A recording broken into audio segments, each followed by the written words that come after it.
Hey guys, what's going on? It's me, Zimzilla, and today we're going to be looking at a kaiju book that just came out, and it is the Kaiju Preservation Society by John Scalzi. So, I work at a bookstore, as some people may or may not know, and because of that, I sometimes am able to get books early. The Godzilla art of Kaiju, that was actually a book that I was able to get early because it just was delivered. I saw it on our table, and I was like, I'm getting this before anyone else does in our store.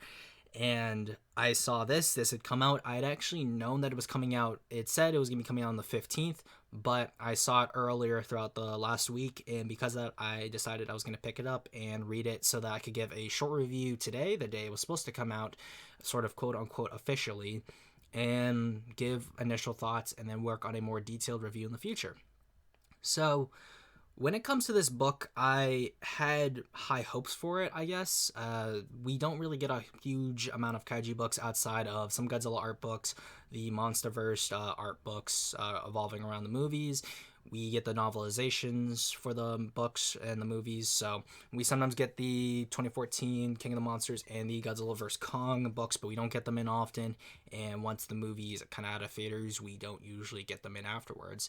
However, we do get the Godzilla comics a lot, so anything from the Monsterverse ones to the kind of big omnibus for Rulers of Earth, the ongoing Half Century War, those are the ones we get, but outside of that, we really don't get anything else kaiju related. Even Project Nemesis, as well as the other project books by Mr. Jeremy Robinson, we don't actually get those in normally. Those are what we call paid on delivery books, where we kind of have to buy them, they then get printed, and then they come into the store, but if they don't sell, it's a loss for us. So we don't really get kaiju books in our stores, and even the kaiju books that we have on our sites, you're going to have to either have them ordered to the house for you to kind of get them yourselves, but you're not really going to be seeing them on our shelves. So when I saw this book was made kind of by a big name author, as it were, and then it was going to be on our shelves, I was very excited for it. My hope was that we'd be seeing kind of a very serious kaiju book that the average person would be able to see, look at, and then read and enjoy very much.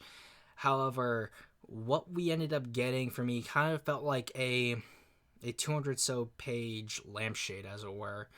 And what I mean by that is, if you were hoping to see a lot of descriptions of monsters or really go into the biology of these creatures, to some degree you'll be understanding biology, but if you are thinking of or imagining these creatures as you're reading the book, you won't really be getting that. And I guess the lack of descriptions for these creatures is what allows you to sort of implant your own thoughts into what these things might look like.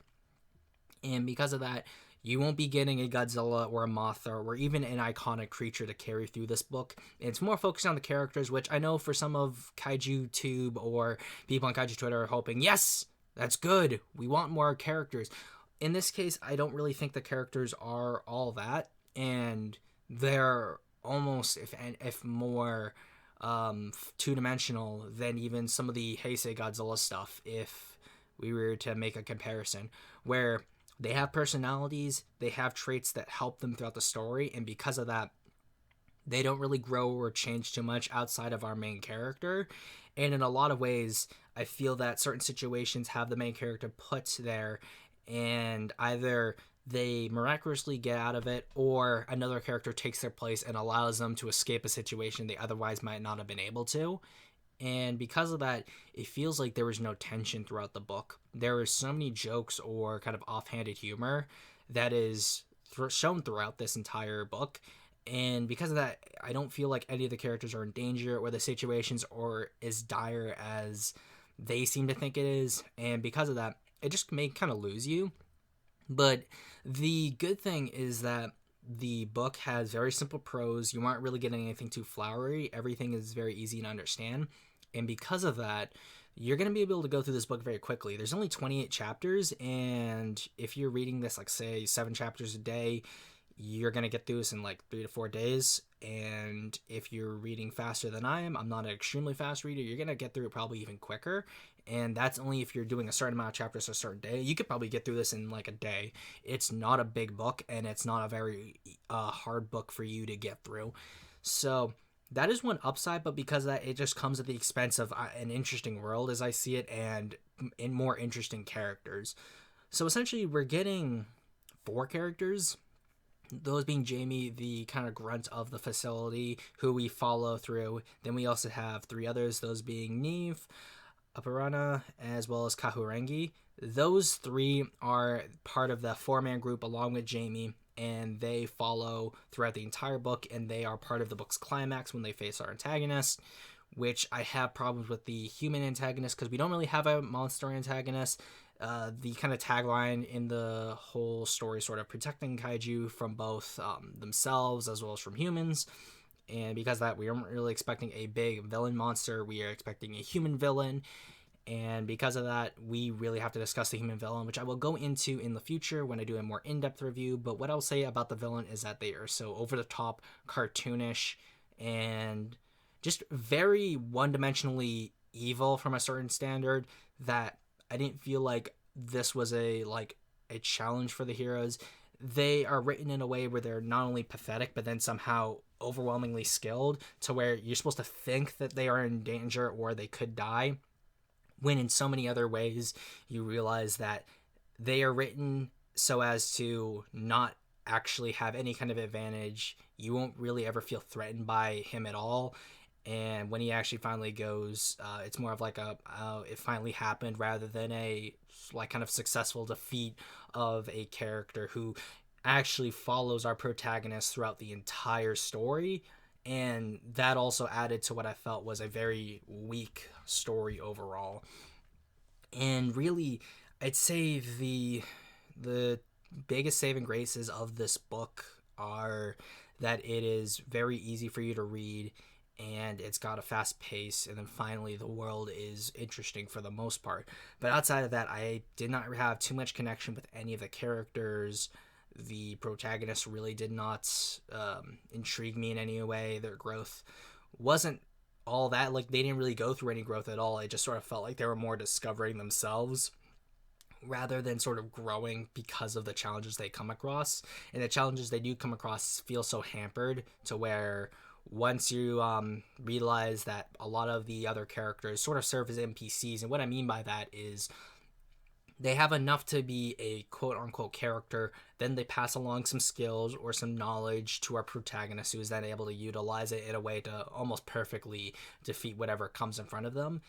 And because of that, I felt like there was no stakes in the story. And I feel like even a book that, as the author puts it, is a pop song of a book, where it's not really filling, but it's something that sort of makes you feel happy and gets on with it. I feel that more could have been done to balance the act of having a story with stakes, but then also feeling good about this story. So that just felt sort of lacking in my opinion. And another big issue I have with the story is how referential it is. So since this is taking place in the real world, you're actually dealing with the fact that, yes, Godzilla does exist in this world, other monster movies exist in this world, and because of that, you hear Godzilla's name mentioned a few times, other monster movies' names are mentioned, and you also have a lot of equipment and facilities named after important things relating to the franchise. But it all feels referential in the sense that, oh, hey, we're doing a kaiju book. We all know Godzilla, right? And because of that, it feels less like a kind of real world and more of a we're piggybacking off of your pop culture understanding of kaiju rather than creating an interesting science fiction world that has monsters in it, which is what I was hoping for.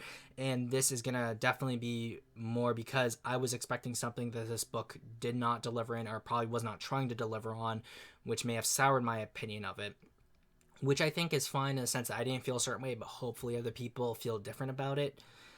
But from my own standpoint, I feel that the best I could give this book is a 2 out of 5, just because of a lack of compelling protagonists, a lack of interesting side characters. And the 4 we follow, the 3 others besides from Jamie, only 2 of them I found to be interesting, and then the final one I felt was probably one of the most annoying characters I've ever read in fiction in a long time.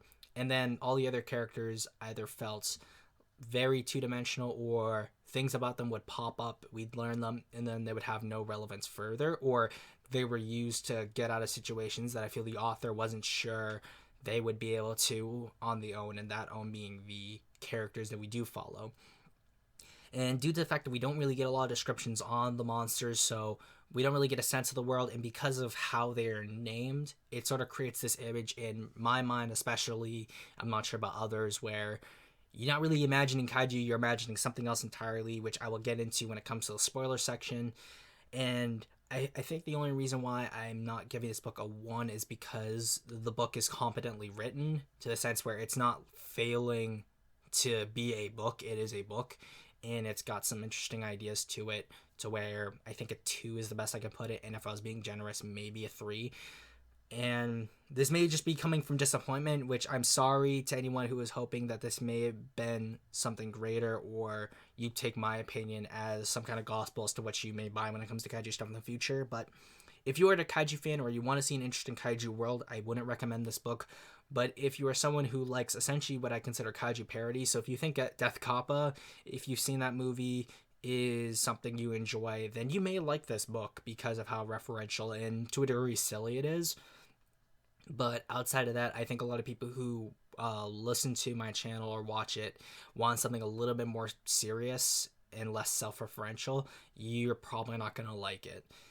But that's going to be all for the non-spoiler review. The spoiler review will be coming hopefully next week as I collect my thoughts in a more based on and sort of formatic kind of way, as it were. But that's all for you guys. I'm Zimzilla, and I will see you all next time.